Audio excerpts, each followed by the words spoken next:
पातुं धर्ममधर्ममुत्थनयितुं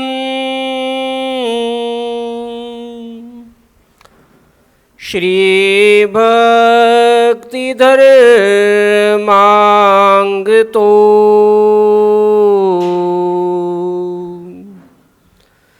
जातायोत्तरकौशलेषु दयया सर्वेश्वरेशाय च तृप्तिं वाक्यसुधारसे विदधते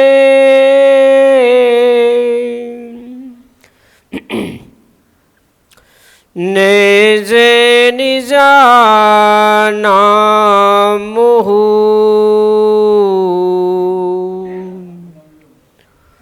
तस्मै श्री हरये नमो सुसहजा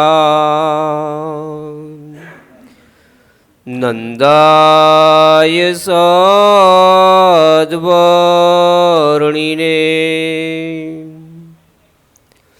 नंदाय सद्वर्णिने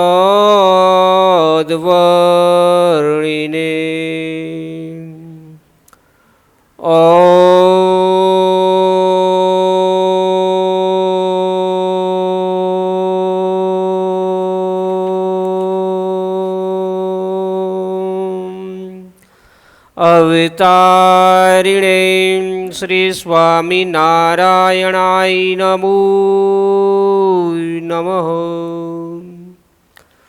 ओम श्री हरिकृष्णाय नमो नमः। ओम श्री पूर्णपुरुषोत्तमाय नमो नमः। स्वामीनारायण हरे। नमो नमः श्री हरये बुद्धिदाय दयावते भक्तिधर्माङ्गजाताय भक्तकल्पद्रुमाय च सुगन्धपुष्पहाराद्यैः विविधैरुपहारकैः सम्पूजिताय भक्तौघैः शीताम्बरधराय च नाम्नामष्टोत्तरशतं चतुर्वर्गमभीप्स्यताम् सद्यः फलप्रदं नृणां तस्य वक्ष्यामि सत्पतेः। वर्णिवेशरमणीयदर्शनम् मन्दहासरुचिराननम्बुजं पूजितं शूरनरोत्तमेर्मुदा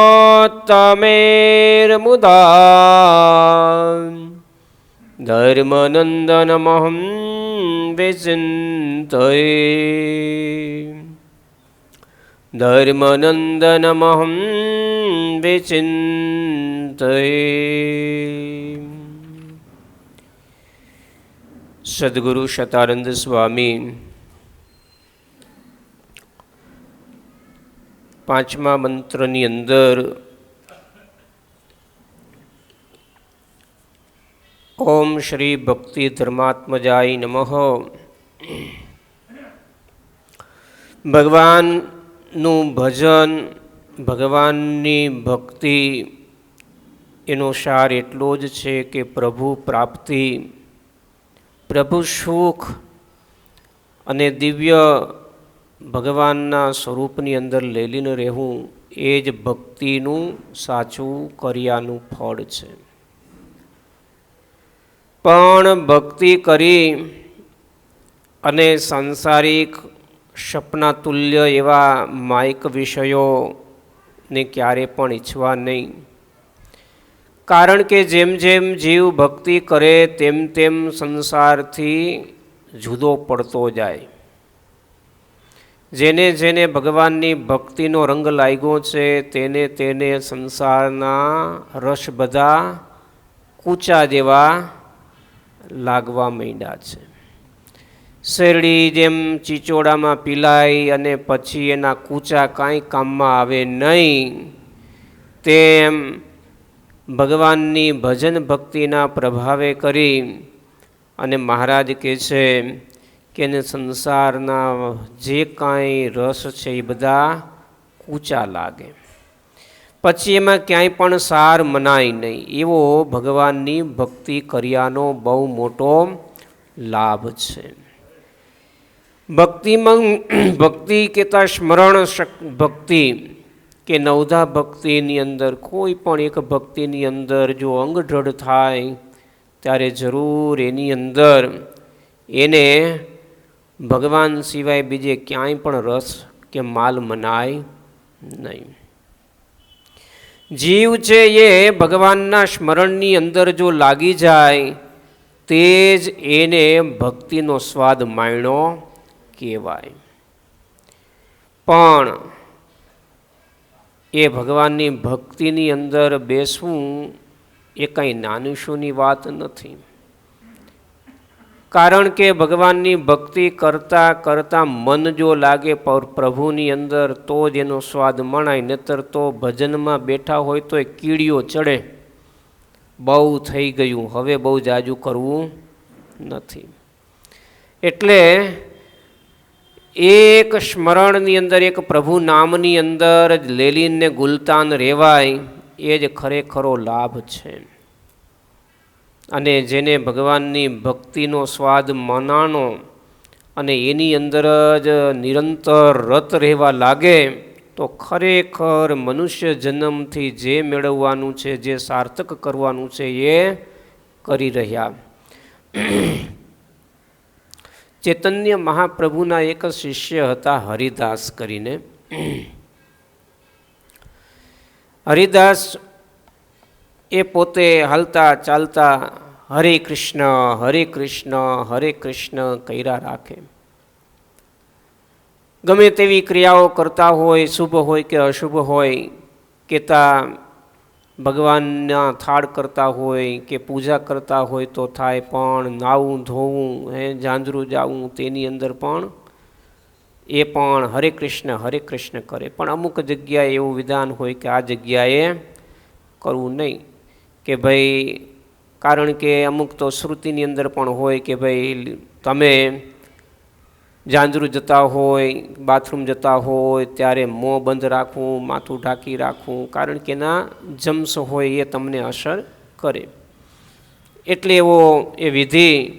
પણ હરિદાસ તો સારી ક્રિયા કહેતા ભગવાનની પૂજા પાઠ કરતા હોય કે બીજી કોઈ પણ સેવા કરતા હોય તો પણ હરે કૃષ્ણ કરે. એમાં ઝાડે ફરવા જાય, વગડે જાય, પહેલાં તો એવું જ હતું, વગડામાં જ જવાનું થાય. ઝાડે ફરવા જાય તો પણ હરે કૃષ્ણ કર્યા રાખે. અને એમાં ચૈતન્ય મહાપ્રભુના બીજા શિષ્યો બધા હશે એટલે થયું કે આ હરિદાસ એ બરોબર કરતા નથી, કારણ કે આ વિધિ એ આ ઝાડે ફરવા જાય ત્યારે પ્રભુ સ્મરણ ન કરવું. એટલે ચૈતન્ય મહાપ્રભુને એને કહ્યું કે આ તો આવું કરે છે, ઝાડે ફરવા જાય છે તો પણ આવી રીતે સતત બોલ્યા જ રાખે છે હરે કૃષ્ણ. એટલે કે સારું. ચૈતન્ય મહાપ્રભુએ હરિદાસ પોતે ઝાડે ફરીને આવ્યા અને ત્યારે એને કહ્યું કે બેટા તું કે ઝાડે ફરવા જા ત્યારે હરે કૃષ્ણ બોલે છે તો તારે બોલવું નહીં. ભલે ગુરુ મહારાજ નહીં બોલું.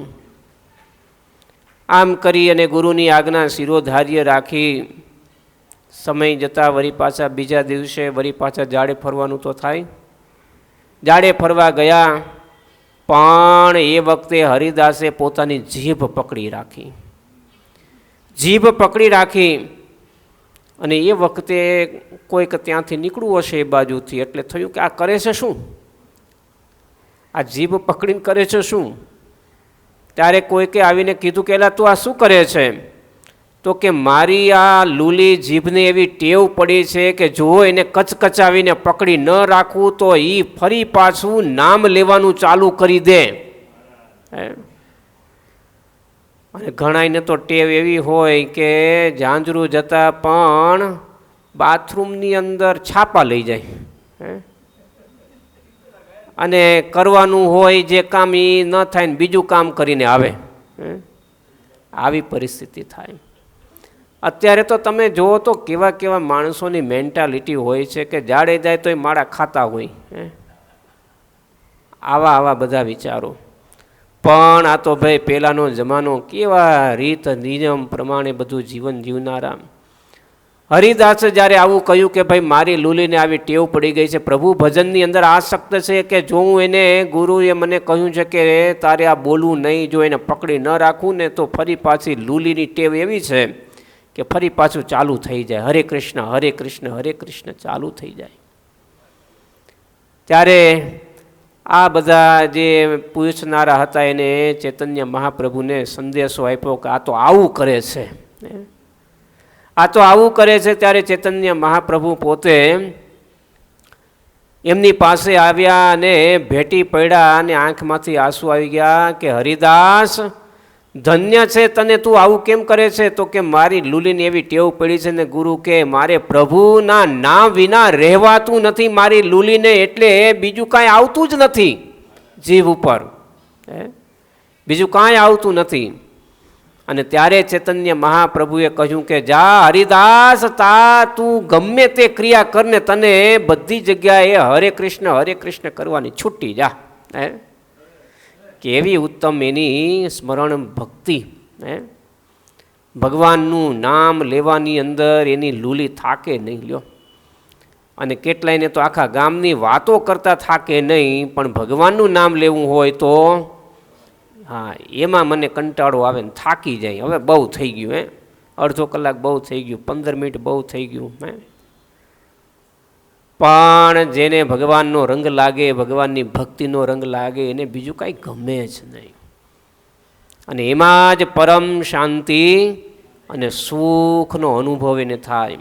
અને એટલે હરિદાસે એવી ભગવાનની સ્મરણ ભક્તિ કરી કે ગુરુ એને છુટ્ટી આપી દીધી. જો કે મહારાજે તો આપણને, મોટા સંતોએ પણ, વિહારીલાલજી મહારાજે પણ કહ્યું છે ને કે જે સ્વામિનારાયણ નામ લેશે, શુભ ક્રિયા કે અશુભ ક્રિયાની અંદર પણ ભગવાનનું નામ લેવું. અને આપણે તો સ્મરણ કરતા જઈએ, દરેક ક્રિયાની અંદર શુભ ક્રિયા કરતા હોય, અશુભ ક્રિયા કરતા હોય તો પણ પ્રભુનું સ્મરણ કરવું. તો એવી ટેવ પાડવી. અને મહારાજે પણ વચનામૃતમાં કહ્યું છે, હાલતા ચાલતા ખાતા પીતા નાતા ધોતા, એ વચનામૃતની અંદર મહારાજે કહ્યું છે કે ભગવાનનું નામનું સ્મરણ કરવું, ભગવાનની મૂર્તિનું સ્મરણ કરવું. તો એવી ઉત્તમ ભક્તિ આપણા સંપ્રદાયની અંદર પણ તમે જુઓ. શતાનંદ સ્વામી પણ એવા, સિદ્ધાનંદ સ્વામી, કેવું મહારાજનું સ્મરણ એને નિરંતર. તમે જુઓ તો મહારાજે એક વખત કહ્યું કે આ ચાતુર મહિનાનો પ્રારંભ થાય છે તો એની અંદર બોલો કયા કયા નિયમ ધારણ કરશો. ત્યારે અલગ અલગ જેની જેવી શક્તિ પ્રમાણે બધાએ, કોઈએ માળાનાન, કોઈએ ધ્યાનનાન, કોઈએ ઉપવાસનાન, કોઈએ ચાંદ્રાયણનાન, કોઈએ દંડવતનાન, કોઈએ પ્રદક્ષિણાન, કોઈએ શાસ્ત્ર અધ્યયનનાન, આમ અલગ અલગ પોતાની શક્તિ પ્રમાણે બધાએ નિયમ ધારણ કર્યા. ત્યારે મહારાજ કહે છે અમે ધાર્યું છે એવું કોઈ નિયમ ગ્રહણ કર્યું નહીં. તો કે કહ્યું તો કે અમારી મૂર્તિનું અને અમારા નામનું અખંડ સ્મરણ, એના જેવું કોઈ બીજું કઠણ નહીં. એ ધારે એક દિવસ મહારાજ કે ધારે તો એને અખંડ મૂર્તિ દેખાય. ત્યારે આધારાનંદ સ્વામીએ મનમાં, જો કે એ વખતે ધોળે કપડે હતા, અને આધારાનંદ સ્વામીએ પોતે નિર્ધાર કર્યો, નક્કી કર્યું કે મારે હવે ભગવાનનું અખંડ મૂર્તિ અને અખંડ નામ મારે 24 કલાક સુધી મારે લેવાય એવું જ મારે હવે ધ્યાન રાખવું ને એવી રીતે સ્વામી આગ્રહ રાખી અને પોતે મંડી પડ્યા. એક ક્ષણ પણ ભગવાનની મૂર્તિ ન ભૂલે ને ભગવાનનું નામ ન ભૂલે. લ્યો, અઘરું છે હે. એક ક્ષણ, આપણે તો એક ક્ષણમાં 1 મિનિટ માનસી પૂજા કરવા બેઠા હોય તો મનભાઈ ક્યાંયનું ક્યાંય ફરી આવે, પણ કન્ટિન્યુ અને એક ધારું મહારાજનું નામ અને મહારાજની મૂર્તિની સતત ચિંતવન. એક ક્ષણ પણ જેમ તેલની ધાર બંધ ન થાય એમ મનની અંદર પ્રભુ સ્મરણ બંધ થાય નહીં. એવી રીતે અખંડ આધારાનંદ સ્વામીએ કહેતા સિદ્ધાનંદ સ્વામીએ એવો નિર્ધાર કર્યો. સવારથી માંડી અને ચાલુ કરી દીધું.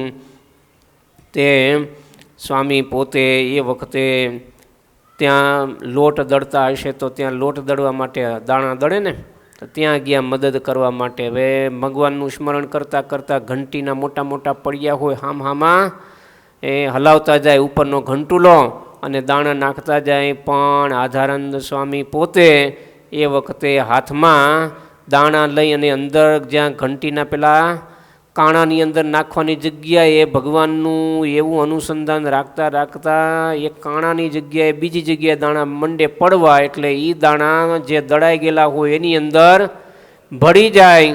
એટલે બીજા પાર્ષદો કહે છે કે હારા આવન આવા અબુધ જેવા જે ખબર નથી પડતી ક્યાં નાખવાના દાણા, ચારે બાજુ દળેલા દાણાની અંદર આ બધું નાખે છે, બધું બગાડે છે. થા ઊભો થા, હે થા ઊભો કે આમ કરીને ત્યાંથી રવાનો કરી દીધો. અને પછી ફરી પાછા ગયા અને વળી પાછા રસોડા પાસે ગયા. રસોડાની અંદર સેવા આવી છે તો સેવાની અંદર રોટલીનો લોટ બાંધવાનો હોય છે ને લોટ બાંધતા બાંધતા હવે મહારાજનું મૂર્તિનું સ્મરણ રાખવાનું, ચિંતન રાખવાનું, નામનું સ્મરણ રાખવાનું, એમ કરતાં કરતાં લોટની અંદર પાણી પડી ગયું જાજુ, તે રબડું થઈ ગયું. તે બીજા પાર્ષદોએ આવીને કહ્યું કે હારા આવાને આવાને કંઈ ખબર પડતા નથી ને એમને આવી રીતે લોટ બાંધતા નથી આવડતું ને બગાડે છે, જા જા એમ કરીને ત્યાંથી કાઢી નાખ્યો. પણ એને ખબર નહોતી કે આ સિદ્ધાનંદ સ્વામી શું કરે છે. અને ભગવાનના સ્મરણની અંદર એવા લાગેલા તે પછી સમી સાંજ થવા આવી 4-5 વાગ્યા ત્યારે કોઈકે કહ્યું કે જાઓ દાંતણ મહારાજ માટે બાવળનું લેતા આવો. હવે જો બાવળનું દાંતણ લેવા જાય તો એમાં જોવું તો પડે, કૂણું છે કે સુકાઈ ગયેલું છે, આ બધું જોવામાં પાછું નજર તો કરવી પડે, વિચાર કરવો પડે, બુદ્ધિ લગાવવી પડે, મન લગાવવું પડે. એટલે ત્યાં દાંતણ કાપવા ગયા તો પણ મહારાજની મૂર્તિનું અનુસંધાન રાખ્યું પણ છોડ્યું નહીં. અને એમ કરતાં કરતાં સિદ્ધાનંદ સ્વામીએ બાવળનું દાંતણ પણ લઈ આવ્યા અને પછી આપ્યું. એમ કરતાં કરતાં સવારથી લઈ અને રાતના 9-10 સુધી તો એમનેમ વાગી ગયા. નિયમ ચેષ્ટા કથા વાર્તા તે બધું પૂરું થઈ ગયું શાંતિ. તે પછી 10 વાગે તો પછી તો બધાએ સૌના નિયમ પ્રમાણે પોતે માનસી આદિ કરીને પછી પોઢી જાય. સંતો પણ બધાએ પોઢી જાય. આ તો ધોળે કપડે હતા એટલે બધી સચ્ચિદાનંદ સ્વામીના પગ ચંપી કરવા ગયા કે હાલો ગુરુની સેવા થોડી કરીએ તો આખી રાત નીકળી જાય. ને કાંઈક જીવને કામ તો જોઈ ને, કાંઈક કામ જોઈ કે ગુરુની પગ ચંપી કરશું તો આખી રાત નીકળી જશે ને પ્રભુ સ્મરણ થઈ જશે. પણ સ્વામીએ તો 5 કલાક અડધો કલાક થયો એટલે ઉઠાડી મૂક્યા કે જાઓ તમે ભગત જાઓ. એમ કરીને બીજા સાધુ પાસે ગયા. તો બીજા સાધુએ થોડી વાર સેવા આપીને એને પછી ઉઠાડી નહીં ખાને. એમ કરતાં કરતાં રાતના 12 વાગી ગયા. ને હવે એ સમય કપરો, રાતના 12થી લઈને સવારના 4 વગાડવા એટલે અઘરામાં અઘરા. પણ એ વખતે સિદ્ધાનંદ સ્વામીએ એવી વૃત્તિ રાખતા રાખતા પોતે અખંડ પોતે વૃત્તિ રાખતા રહ્યા. અને સવારના 4 જેમ તેમ વગાડ્યા અને પ્રદક્ષિણા કરે, એ મહારાજને દંડવત કરે. પણ એ ઝડપથી કરવા પડે તો દંડવત કરીને લાંબા થઈ જાય ને ઘણીવાર એવું થાય, સમજ્યા? હા, કારણ કે થાક લાગ્યો હોય અને ઊંઘ આવતી હોય, 2 વસ્તુ હોય.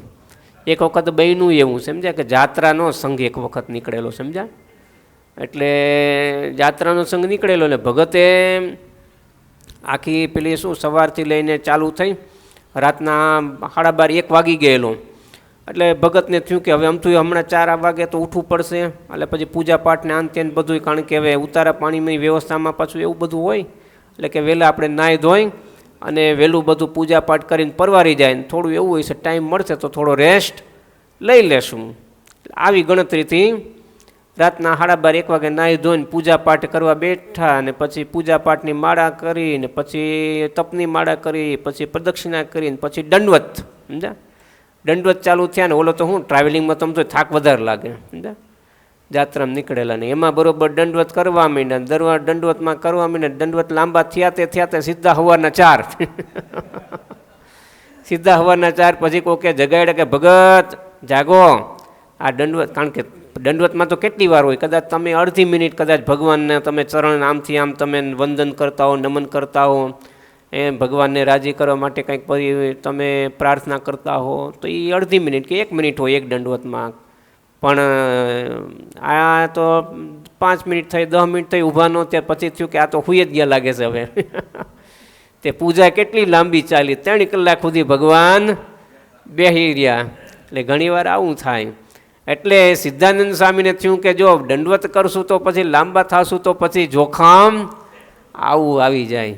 એટલે એમ જેમ તેમ કરી અને મહારાજના સ્મરણની અંદર લાગી રહ્યા. સવારના 4 વાગે અક્ષરોડી પાસે મહારાજ પાસે આવીને ઊભા રહી ગયા. અને ત્યારે એ વખતે મહારાજ પણ વહેલા બ્રાહ્મ્ય મુહૂર્તમાં ઉઠ્યા. ત્યાં તો સિદ્ધાનંદ સ્વામી સામે ઊભેલા. ત્યારે કહે છે કે ભગત અખંડ વૃત્તિ રાખી. ત્યારે મહારાજ આપની દયાથી બને એટલી મેં તો મહેનત કરી છે મહારાજ, કે જાઓ તમને હવેથી અખંડ મૂર્તિ દેખાશે. લ્યો એક દિવસની મહેનત 24 કલાકની, પણ કાયમી માટે મહારાજે એને મૂર્તિ આપી દીધી. લ્યો કાયમી માટે. જે મોટા મોટા જોગીઓ, જતીઓ, તપસ્વીઓ, યોગીઓ સાધના કરીને ઊંધા વળી જાય તો પણ ભગવાનના સ્વરૂપમાં વૃત્તિ રહે નહીં. અને એટલે મહારાજે પહેલા વચનામૃતમાં લખ્યું કે કઠણમાં કઠણ કોઈ હોય તો રૂપિયા કમાવા. શું? કઠણમાં કઠણ હોય તો ભગવાનના સ્વરૂપમાં અખંડ વૃત્તિ રાખવી. શું છે? ભગવાનના સ્વરૂપમાં અખંડ વૃત્તિ રાખવી. એથી કોઈ કઠણ સાધન નથી અને તેથી કોઈ મોટી, પણ તોય સમજાતું નથી. લ્યો ને તોય સમજાતું નથી. પણ વૃત્તિ રાખવાના પ્રયત્નને આદર કરીએ તો થાય ભાઈ. પ્રથમનું 20મું વચનામૃત કીધું ને, કયે દાડે દાદર કર્યો, દાખલો કર્યો અને પોતાનો આત્માને પરમાત્મા ન દેખાણા. લ્યો પોતાનું સ્વરૂપ ન દેખાણું. સંતોએ પૂછ્યું મહારાજ પોતાનું સ્વરૂપ જોવું પોતાના હાથમાં છે. મહારાજ કે કયા દિવસે દાખલો કર્યો, આદર કર્યો, ન દેખાણું. આદર કરીએ, કોકને બોલાવો તો આવે ને, એમને થોડા આવે. કોકને બોલાવીએ કે આવો આવો આવો અમારી ઘરે આવો તો આવે ને, પણ આપણે બોલાવી જ નહીં ને કાંઈ આવકારે ન આપીએ તો કોણ આવે? ભાઈ કાંઈ જવા દે ને, કાંઈ બોલાવતા નથી ને કાંઈ કહેતાય નથી તો શું જવાનું ત્યાં?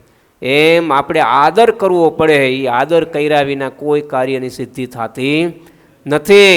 પણ સિદ્ધાનંદ સ્વામીએ જો એવી આકરી 1 દિવસની મહેનત કરી તો કાયમી માટે મહારાજના સ્મરણની અંદર સેજે પછી તો શું છે, પછી તો કેના જેવું છે કે પેલું એકવાર ઓલા ફટફટિયા એન્જિનની આવતા ને એને હેન્ડલ મારો ને તો ચાલુ થાય, પણ એને હેન્ડલ પહેલાં મારવા પડે. એ હેન્ડલ મારી દેવા પડે. એ તમારે અડધી મિનિટ કે 1 મિનિટ સુધી, જ્યાં સુધી એ પોતાની ઓરિજિનલ પોઝિશનમાં કાયદેસર પોતે એક્ટિવ ન થાય ત્યાં સુધી. અને એકવાર એ પછી એક્ટિવ થઈ જાય એટલે હેન્ડલ કાઢી નાખો, પછી ફટફટિયું ચાલ્યું રાખે. એ જ્યાં સુધી અંદર ડીઝલ હોય ત્યાં સુધી, સમજ્યા? પણ આમાં તો મહારાજ ડીઝલ પૂરે, મહારાજનું ડીઝલ હોય એટલે ઓટોમેટિક ચાલ્યા જ રાખે. પછી એમાં કાંઈ પછી એના માટે મહેનત પડે નહીં. કારણ કે ભગવાને વૃત્તિ પકડી લીધી ને, ભગવાને વૃત્તિ પકડી લીધી એટલે સેજે અસ્ખલિત ચાલ્યા જ રાખે. જેમ નાયગ્રા પોલનો ધોધ વૈસા જ રાખે ને ગંગાનો પ્રવાહ જેમ વહ્યા જ રાખે, એ બંધ જ ન થાય. એમ જ્યારથી આમ જોઈએ તમે જુઓ તો જ્યારથી ગંગાજીની ઉત્પત્તિ થઈ ત્યારથી પાણી તો વહેતું જ હશે ને, પાણી વહેતું જ હશે ને. તો કેટલો એનો સમય વયો ગયો, વિચાર કરો કેટલો સમય વયો ગયો. ત્યારથી પાણી વહે છે, ખૂટ્યું ક્યાંથી પાણી આવે છે, શું થાય છે કાંઈ ખબર નથી. પાણી પ્રવાહ ચાલુ છે ને. કેટલા હોય વર્ષો વયા જાય પણ તોય એ પાણી સતત વહ્યા રાખે છે. તો વાલા ભક્તો વિચાર કરો કે એવી રીતે ભગવાન જ્યારે આપણી જીવની વૃત્તિ પકડી લે એટલે એ જ આવે, પછી બીજું કાંઈ આવે નહીં. સિદ્ધાનંદ સ્વામીની એવી સ્થિતિ થઈ કે પછી ભગવાનના નામ વિના કે ભગવાનની મૂર્તિ વિના એને રહેવાય નહીં. આવી એમની અલૌકિક એવી સ્થિતિ બંધાઈ ગઈ. એક વખત મહારાજ પાસે ગઢડાની અંદર કોક એક મોટો માણસ આવી અને મહારાજને કહે છે, તમારા મોટામાં મોટા સાધુ કોણ? તમારા મોટામાં મોટા સાધુ કોણ? મહારાજ કે તમારે કયા પ્રકારના જોવા છે? તમારે કયા પ્રકારના જોવા છે? મહારાજને કહે છે કે વળી એમાં પણ પ્રકાર? તો કે હા. તો કે વ્યવહારે કરીને મોટા કે ભજને કરીને મોટા? ત્યારે કે બેય બતાવો ને, કે બેય બતાવો. કે ત્યારે કે જો તમારે કે જોવા હોય તો કે અમારી બાજુમાં બેઠા મુક્તાનંદ સ્વામી છે, વ્યવહારે કરીને બહુ મોટા સાધુ છે. અને બીજા? તો કે હાલો મારી જોડે. કે એની જોડે ગયા અને ઘેલાના કાંઠે ઊભા રહ્યા ને પેલા સામે ડુંગર પાસે પથરાના ઘણ મારતા હતા ઉપર, સમજ્યા? તો એવા પોતે ઘણ મારે ને એવા જેમ મોરનો કંઠ હાલે એમ સ્વામિનારાયણ સ્વામિનારાયણ સ્વામિનારાયણ સ્વામિનારાયણ. મહારાજ કે જો ઓલો મોરનો કંઠ હાલે ને એ જ ઘણ પછાડે ને એ ભજને કરીને મોટા છે, અને એ હતા સિદ્ધાનંદ સ્વામી.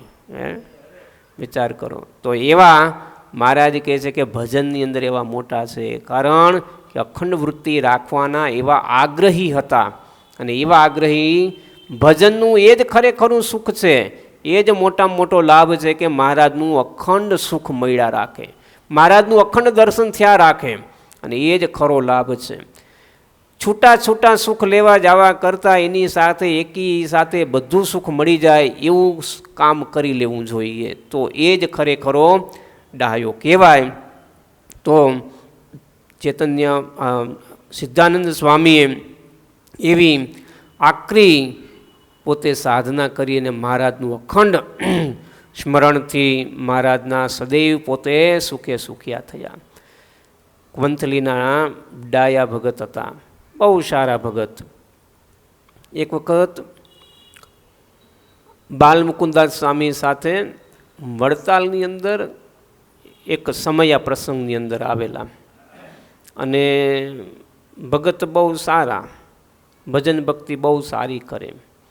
અને એમાં બરાબર એક વખત એવું બન્યું કે ત્યાં વડતાલની અંદર કાંઈક શિબિર કે એવો કાર્યક્રમ હતો, અને એમાં લગભગ નહીં તો સ્વામીને ઘણું રહેવાનું થયું, મહિનો ઉપર રહેવાનું થયું. એટલે એ વખતે વડતાલના એક સાધુ હતા, ભક્તિ સ્વામી કરીને કોક, એટલે એવા રોજ એને બાથરૂમ, કારણ કે ઉંમર થાય એટલે પછી બાથરૂમ જવું પડે, એટલે એ વારે વારે એવું કલાકે 1.5 કલાકે એવી રીતે જવું પડે. એટલે પછી જ્યારે એ પોતે ઉઠે એટલે એ વખતે વડતાલના સભા મંડપની અંદર ડાયા ભગત થાંભલાને ટેકે દઈને ભજન કરતા. બોલો, સભા મંડપની અંદર ભજન કરતા હોય, પ્રદક્ષિણા કરતા હોય, હાથમાં ગૌમુખી લઈને માળા કરતા હોય, પણ કલાકે કલાકે ઊભા થાય તો ભજન જ કરતા હોય, ભજન જ કરતા હોય, ભજન જ કરતા હોય. હો, વિચાર કરો.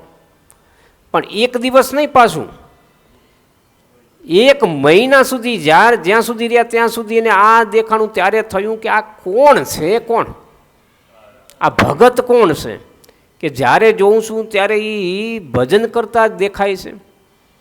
ત્યારે તપાસ કરતાં ખબર પડી કે ભાઈ આ તો ભાઈ વંથલીના ડાયા ભગત છે, અને બાલમુકુદાસ સ્વામી એમના ગુરુ છે, અને એમની જોડે ત્યાંથી એ આવ્યા છે. ત્યારે એને પૂછ્યું કે ભગત તમને ઊંઘ નથી આવતી? તમને ઊંઘ નથી આવતી?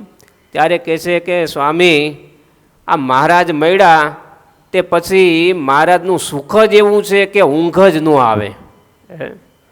મહારાજનું સુખ જ એવું છે કે ઊંઘ જ ન આવે. ત્યારે ભક્તિ સ્વામી કહે છે કે આ કોઈ આ લોકનો માણસ નથી, આ તો ભગવાનના અક્ષરધામનો મુક્ત હોય ને તો જ આ નિંદ્રા જીત થાય, બાકી આ લોકની અંદર માણસ ઊંઘ વિના રહી શકે નહીં. પણ સ્વામીએ પોતે એવા હતા ને, સ્વામીએ પોતે એવા હતા, બાલ મુકુદાસ સ્વામીએ ચાતુર્માસની અંદર નિયમ લીધો હતો 4 મહિના સુધી ઊંઘવું નહીં. શું નિયમ લીધું હતું? 4 મહિના સુધી ચાતુર્માસમાં 4 મહિના સુધી નિંદ્રા ન લેવી. વિચાર કરો. અને આપણે 4 કલાક લેટ પડ્યા હોય તો આંખો લાલ થઈ જાય. વિચાર કરો. એટલે ગુણાતીતાનંદ સ્વામી કે આ તો અક્ષરધામના મુક્ત હોય એનાથી આ નિયમ રહે, બાકી જેવા તેવાથી રહે નહીં.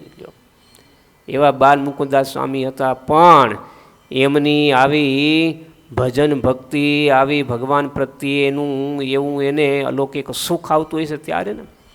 અને કોઈ પણ તમારે કાર્ય સિદ્ધ કરવું હોય તો એની અંદર પહેલાં તો દાખલો કરવો જ પડે, મહેનત પડે ને પડે જ. એમને કોઈ કાર્યની સિદ્ધિ થાય નહીં.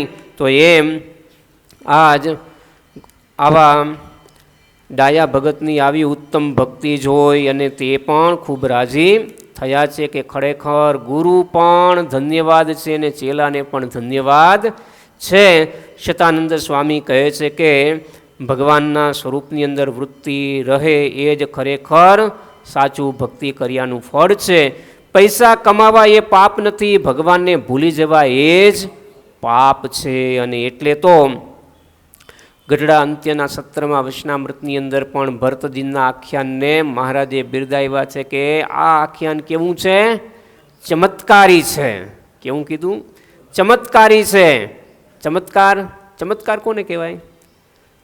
જે વસ્તુ ન થઈ શકે હોય એ થઈ જાય એને ચમત્કાર કહેવાય.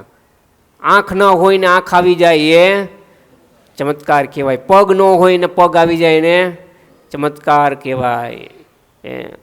અને ગયેલી વસ્તુ હોય પાછી આવી જાય, ઇમ્પોસિબલ હોય એ વસ્તુ આવી જાય એ પણ ચમત્કાર કહેવાય. તો ભગવાન કહે છે કે ભરતજીનું આખ્યાન છે એ ચમત્કારી છે. કારણ કે ભગવાનની અંદર વૃત્તિ રાખનારા એવા ભરતજી 3 દિવસની સમાધિ થતી, પણ છતાંય જો એક બાળ મૃગની અંદર એના લાલન પાલનની અંદર મોહપાયમાં એની અંદર આસક્ત થયા તો દયા કરીને દયા કરી અને એમાં એ આસક્ત થયા અને એના કારણે એને મૃગનો અવતાર આવ્યો. લ્યો, મૃગનો અવતાર આવ્યો અને એને લઈને એક નહીં પણ 3 જન્મ લેવા પડ્યા. આગે તપસી તપસા કરકે રહે ગઈ કિંચિત કામા સો જાનત હે રામા. નિષ્કુળાનંદ સ્વામી કહે છે કે આગળ જે તપસ્યા કરી હતી એ તો રામ જાણે, ભગવાન સ્વામિનારાયણ જાણે છે. કાંઈક કામના રહી ગઈ હતી એને લઈને વરી પાછા નિષ્કુળાનંદ બૈનાસી. સ્વામી કહે છે નિષ્કુળાનંદ બૈનાસી ભગવાન જાણે છે.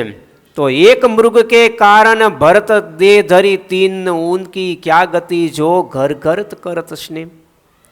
એક મૃગલાની અંદર જો હેત કરવાથી 3 જન્મ લેવા પડે તો તુલસીદાસજી કહે છે કે જે ઘર પ્રત્યે એક વ્યક્તિ પ્રત્યે હેત કરે છે, પ્રેમ કરે છે, લાગણી કરે છે, મોહબ્બત રાખે છે, એમાં બંધાય છે, એની શું ગતિ થશે એ કલ્પના હું કરી શકતો નથી. એટલે આ હેતરૂપી એ જ માયા મહારાજે કીધું છે ને વચનામૃતમાં, હેતરૂપી જ માયા કીધી છે.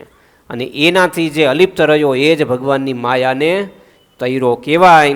અને એ જ ભગવાન કહે છે કે ભગવાનની ભક્તિ કરવી એ શ્રેષ્ઠ છે. પણ આ લોકની અંદર વ્યવહારિક કાર્ય કરવા કે વ્યવહાર કરવો એ પાપ નથી, પણ એની અંદર ભગવાનને ભૂલવા એ જ પાપ છે. અને કૂડ કપટ અન્યાય અને અધર્મ આદિ શત્રુને વશ થવું એ પાપ છે. માટે વિવેકપૂર્વક વ્યવહાર કરવો ભગવાનની કૃપા જેના ઉપર વરસે છે તેનું મન પવિત્ર બને છે. જો મન પવિત્ર હશે તો ભક્તિમાં આનંદ આવશે ને ભક્તિ ભગવાન માટે કરો. ભક્તિનું ફળ ભોગ નથી, પણ સંસારનું સુખ નથી, સંપત્તિ નથી, સંતતિ નથી. ભક્તિનું ફળ તો ભગવાન મળે એ જ છે.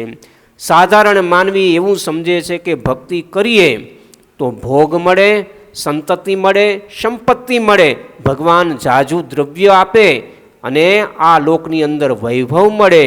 પણ ભક્તિનું ફળ પૈસો નથી. ભક્તિ ભગવાન માટે કરવી એ જ ભગવાનને રાજી કર્યાનું શ્રેષ્ઠ છે. ભગવાન સાધન નથી પણ સાધ્ય છે. શું છે? ભગવાનને આજે સાધન બનાવી દીધા છે. સાધન બનાવો એટલે શું છે? એના થકી સંસારિક નાશવંત સુખ મેળવવા. શું થાય છે? ભગવાનને સાધન એ રીતે બનાવાય કે એ સાધન બનાવ્યા પછી સાંસારિક વસ્તુ મેળવવી, પણ એ ભગવાન સાધન નથી. સાધ્ય છે કે શ્રેષ્ઠ સુખ મળે, આ લોકનું મળે કે ન મળે. ભગવાનના ભક્તે એટલો વિચાર કરવો જોઈએ, ગાય લેવા જાય એટલે પછી એની અંદર પોદરાના અલગ રૂપિયા આપવા પડે નહીં. આપવા પડે? છાણના અલગ રૂપિયા ન દેવાના હોય. એ ગાય સાથે દૂધે આવે, ઘી આવે, માખણે આવે અને પોદરોય આવે અને ગૌમૂત્રય આવે. એમ ભગવાન મળે એટલે પોદરા જેવા વિષયો છે એ ઓટોમેટિક આવે. પછી એના માટે કાંઈ અલગ કાંઈ તપશ્ચર્યા સાધન કાંઈ કરવાની જરૂર હોતી નથી. પણ સાધ્ય બનાવવા, પણ સાધન ન બનાવવા ભગવાનને. પણ ઉલટું આજ થઈ જાય છે. થાય છે એવું કે સત્સંગની અંદર આવી એટલે ભગવાનની ભક્તિ કરીએ, પણ ભક્તિની અંદર પછી એને સાધન બનાવી અને પછી જે પોતાને જરૂરિયાત હોય એ અપેક્ષા રાખીને એની અંદર રહે. પણ પછી જો એમાં ભંગાણ પડે તો સત્સંગ છૂટી જાય. શું થાય? સાધન જો બનાવ્યા છે ને ભગવાનને જો સાધન બનાવ્યા છે ને તો સત્સંગ છૂટી જશે, સત્સંગી પણ મટી જવાય. પણ જો સાધ્ય રાખ્યા છે તો કાયમ માટે સત્સંગને વળગીને રહેવાશે, એના વિના ચાલશે નહીં.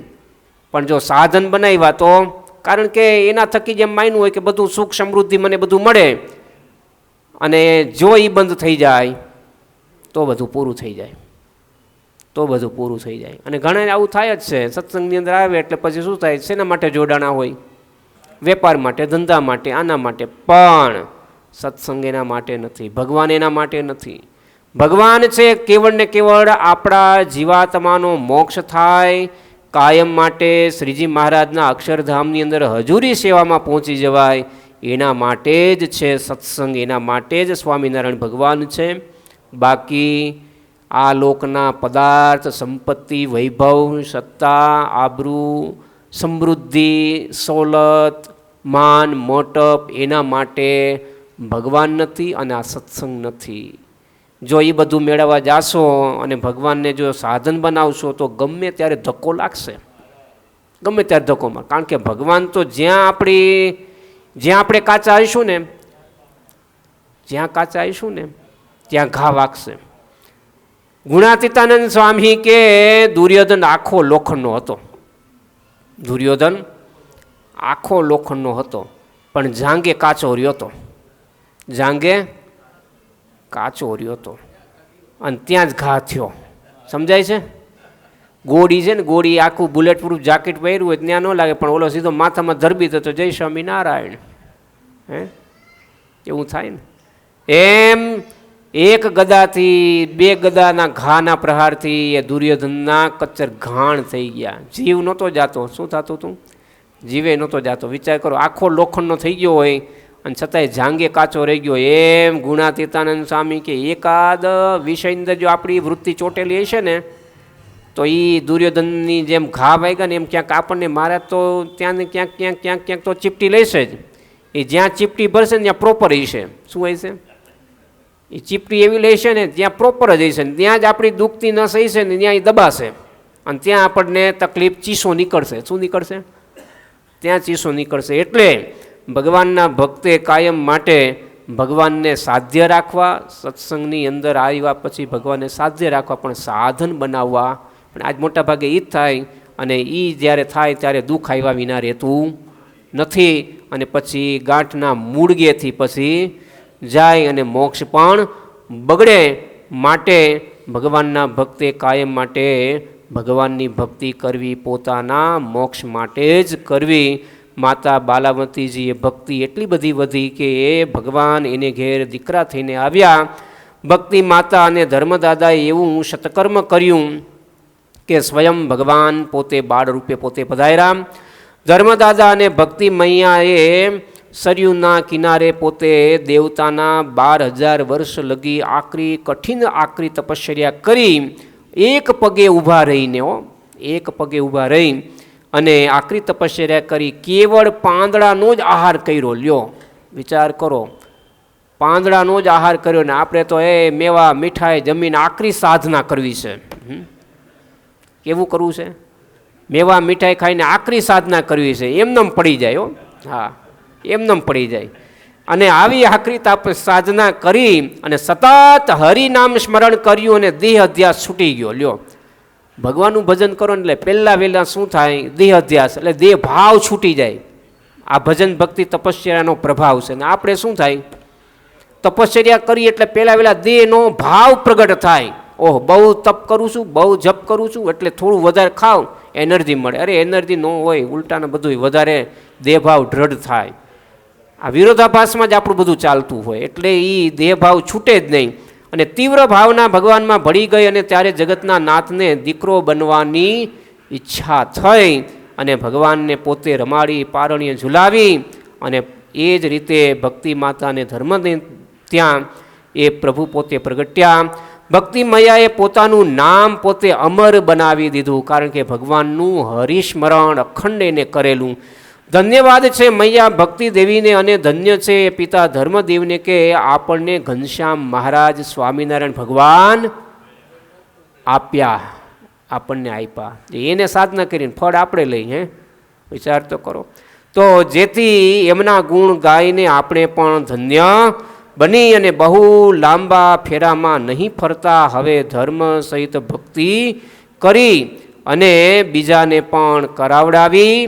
અને જ્યાં ધર્મ છે ત્યાં ભક્તિ છે, જ્યાં ભક્તિ છે ત્યાં ભગવાન છે. અને તેથી અખંડ ભજન કીર્તન કર્યા કરું. અને શતાનંદ સ્વામી કહે છે મૈયા ભક્તિ અને પિતા ધર્મદેવને હું વંદન કરું છું. સહજાનંદ સ્વામી મહારાજની જય. શ્રીપતિમ શ્રીધરમ ભક્તિધર્માત્મજમ વાસુદેવમ મરે માધવમ કેશવમ કામદમ કારણ સ્વામિનારાયણમ નીલકંઠમ ભજે. સહજાનંદ સ્વામી મહારાજની જય. સ્વામિનારાયણ સ્વામિનારાયણ સ્વામિનારાયણ સ્વામિનારાયણ સ્વામિનારાયણ સ્વામિનારાયણ સ્વામિનારાયણ સ્વામિનારાયણ. ઘનશ્યામ મહારાજની જય. હરે કૃષ્ણ મહારાજની જય. દરેક ભક્તોને ભાવથી જય સ્વામિનારાયણ.